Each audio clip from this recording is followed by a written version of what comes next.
নমস্কার, কলকাতা টিভিতে আপনাদের সকলকে স্বাগত। পশ্চিমবঙ্গ বার কাউন্সিলের নির্বাচনে জয়লাভ করল তৃণমূল কংগ্রেস। এবারেও পশ্চিমবঙ্গ বার কাউন্সিল থাকছে তৃণমূলের দখলে। মোট 23টি আসনের মধ্যে 15টি আসনে জয়লাভ করল তৃণমূল কংগ্রেস। বার কাউন্সিলের মোট 23টি আসনের মধ্যে পুরুষ প্রার্থীদের আসন সংখ্যা 18 এবং মহিলা প্রার্থীদের আসন সংখ্যা 5।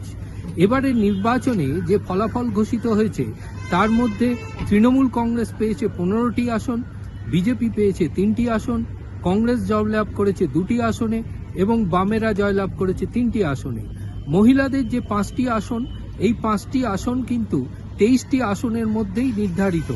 এই 5টি আসনের মধ্যে তৃণমূল কংগ্রেসের মহিলা প্রার্থী জয়লাভ করেছে 4 জন, কংগ্রেসের মহিলা প্রার্থী জয়লাভ করেছে 1 জন। অর্থাৎ মহিলা প্রার্থীদের মধ্যেও কিন্তু তৃণমূল কংগ্রেস এগিয়ে রয়েছে। পশ্চিমবঙ্গ বার কাউন্সিলের প্রাক্তন চেয়ারম্যান অশোক দেব এই নির্বাচনে জয়লাভ করেছেন। অর্থাৎ ফলে পশ্চিমবঙ্গ বার কাউন্সিল এখন তৃণমূল কংগ্রেসের অধীনের রইল।